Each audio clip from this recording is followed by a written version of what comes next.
मैं सदन में नहीं हूँ, मात्र 15 दिनों से आ रही हूँ, लेकिन मुझे ताज्जुब होता है कि इन 15 दिनों में इतनी बड़े बड़े इश्यूज़ हैं, इतनी बड़ी बड़ी बातें हैं, प्रधानमंत्री जी मात्र एक दिन के लिए शायद 10 मिनट के लिए दिखे हैं सदन।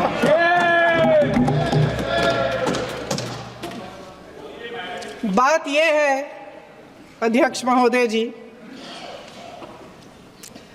कि ये देश भय से नहीं, साहस और संघर्ष से बना है।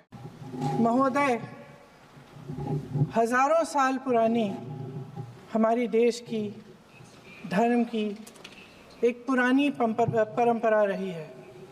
ये परंपरा संवाद, चर्चा की रही है।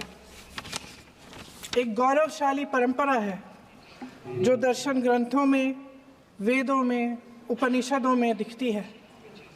वाद विवाद और संवाद की हमारी पुरानी संस्कृति है।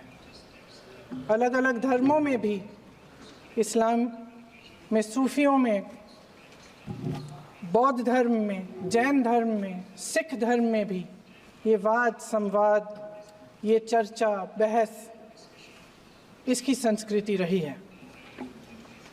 इसी परंपरा से उभरा हमारा स्वतंत्रता संग्राम। हमारा स्वतंत्रता संग्राम विश्व में एक अनोखा संग्राम था, एक अनोखी लड़ाई थी जो अहिंसा और सत्य पर आधारित थी।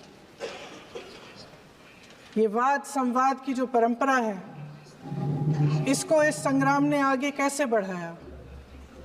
क्योंकि ये जो संग्राम था, ये जो लड़ाई थी हमारी आज़ादी के लिए, एक बेहद लोकतांत्रिक लड़ाई थी।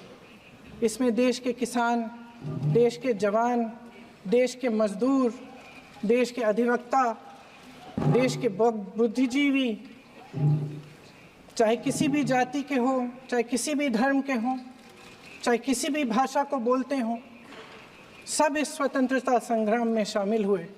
सब ने हमारे देश की आज़ादी की लड़ाई लड़ी।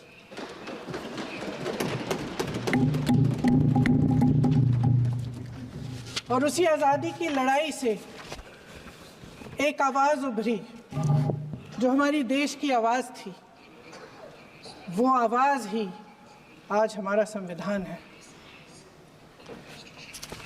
साहस की आवाज़ थी, हमारी आज़ादी की आवाज़ थी, और उसी की गूंज ने हमारे संविधान को लिखा और बनाया। ये सिर्फ एक दस्तावेज नहीं है। बाबा साहेब अम्बेडकर, मौलाना आज़ाद जी, राजगोपालाचारी जी और जवाहरलाल नेहरू जी और उस समय के तमाम नेता, जैसे आपने कहा, इस संविधान को बनाने की जो कार्य में सालों के लिए जुटे रहे।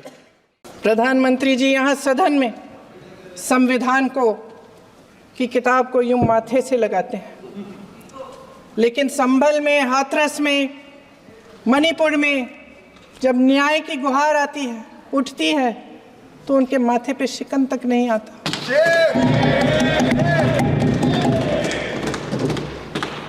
शायद समझ नहीं पाए हैं कि भारत का संविधान संघ का विधान नहीं है।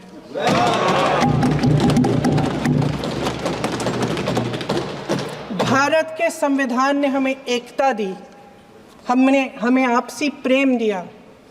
उस मोहब्बत की दुकान जिस पर आपको हंसी आती है, उसके साथ करोड़ों देशवासी चले। करोड़ों देशवासियों के दिल में एक दूसरे के लिए प्रेम है, घृणा नहीं है। ये देश भय से नहीं चल सकता, ये देश साहस से ही चलेगा। भय की भी सीमा होती है, और जब वो सीमा पार हो जाती है, जब किसी को इतना दबाया जाता है कि उसको लगने लगता है कि अब मेरे पास खोने के लिए कुछ नहीं है, तब उसमें एक ऐसी शक्ति पैदा होती है जिसके सामने कोई कायर खड़ा नहीं हो सकता। ये देश कायरों के हाथों में ज़्यादा देर तक कभी नहीं रहा है।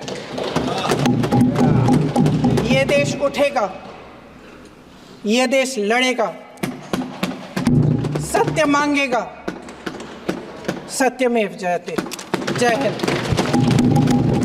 आज जनता की मांग है कि जाति जनगणना हो। सत्ता पक्ष के मेरे साथी ने इसका जिक्र किया। ये जिक्र भी आज इसलिए हो रहा है क्योंकि चुनाव में ये नतीजे आए। ये जाति जनगणना इसलिए जरूरी है ताकि हमें पता चले कि किसकी क्या स्थिति है और नीतियां उस हिसाब से बने। इनकी गंभीरता का प्रमाण ये है कि जब चुनाव में पूरे विपक्ष ने जोर से जोरदार आवाज उठाई कि ये जाति जनगणना होनी चाहिए, तो इनका जवाब देखिए। इनका जवाब भैंस भाग भैंस चुरा लेंगे, मंगलसूत्र चुरा लेंगे, इनका ये जवाब था। ये गंभीरता है इनकी जाति जनगणना पर।